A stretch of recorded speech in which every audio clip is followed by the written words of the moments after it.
Bullseye every time. Hey everyone, Tim the Dart Man, here to help you avoid the top 5 mistakes that every dart player makes, whether they're an amateur, even sometimes all the way up to the pros. So today we're going to talk about how to avoid those common 5 mistakes. Let's start it out. Number 1. So number 1 is, well, what does that mean? Well, let's say we need double 5. And we come inside. So now it's 1 double 2. And there's a 1. And there is the double 2. Now, how did I hit that? Was it luck? Was it skill? No. It was practice, right? I've practiced it. So don't stop. If you happen to miss that single 1, go back, get reset, try it again, and do it until you finish. If I came inside on that 2, go to the double 1. Play it out. Even if it takes you 12 darts, you got to practice it and you got to finish the game. Otherwise, when it really matters, you're not going to have the experience. You're not going to have the muscle memory. So remember to do that. So number 2. Number 2 is one that I think a lot of us make often. We get tied up with, maybe trying to hit a particular, 180 or bunch of bullseyes or whatever the case may be. But the problem is that we're not practicing the whole board.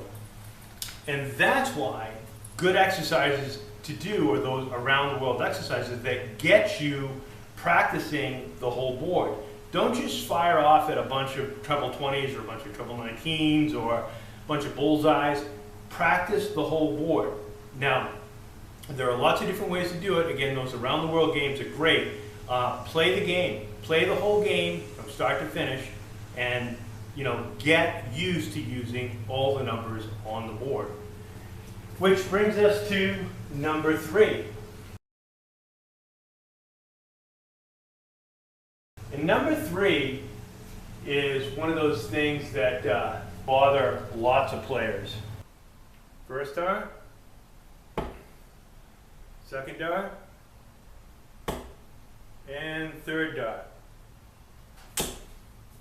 So if you notice that third dart, I was moving before I even finished my shot.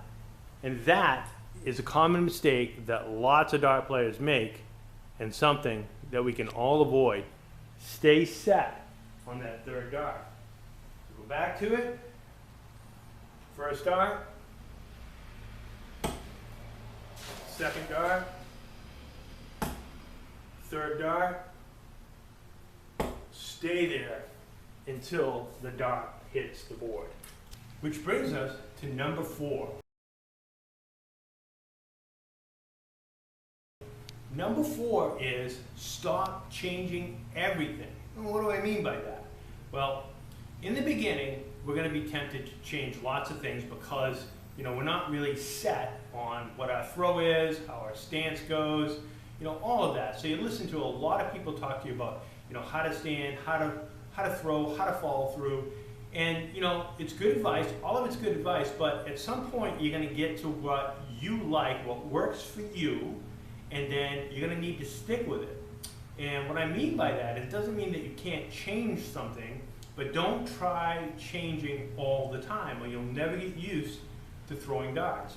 So what you want to do is get to that point to where you feel comfortable with your stance, you feel comfortable with your throw, and you just want to improve. Change one thing ever so slightly and see how that works. But you're going to have to do it, for a lot of reps, right? You can't just change it, throw 3 darts and say, that didn't work. Change it one thing at a time, go slowly, see how it works. If it doesn't work, go back to where you were, see about changing something else. But don't change all the time. Don't change more than one thing at a time. Otherwise, you're never going to know what really works. Number 5 is an easy one. So we're playing darts. We're having an okay game. It's not a bad game of darts. Throwing some good throws, hitting some trebles there. And all right, great. 72, 77, that's nice. And then your mind starts to wander on you. and you lose focus.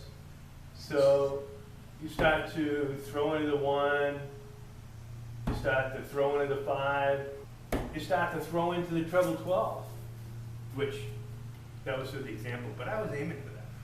So my point is that when you start to lose focus, what you really need to do is either I need to stop playing, or, okay, I need to refocus, right?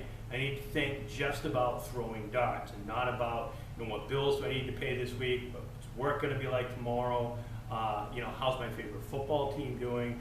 All those things are great, but there's a time and a place for everything. When you're playing darts and you're trying to get better, you're really focusing on your practice, that's when you will get better, when you focus. You start to let things go by thinking about other things, and you're not focusing on your throw, your stance, whatever it may be. That's where things start to go downhill. So remember these 5 things. They will help you. I guarantee it. It'll help all of us. And focus is probably the biggest thing, right? If you lose focus, your throw's going to be off, and it really doesn't matter what you do after that. It may be fine if you're out, having a few pints with someone. You don't really need to focus. You're having a good time, whatever. But when you want to get better and you're practicing and you want to improve, you need your focus. So Tim the Dart Man, I hope these 5 things help you. They do help me, and let me know what you think. If there are things that I missed, more obvious things, please put them in the comments and let me know. Tim the Dart Man, thanks for watching, guys.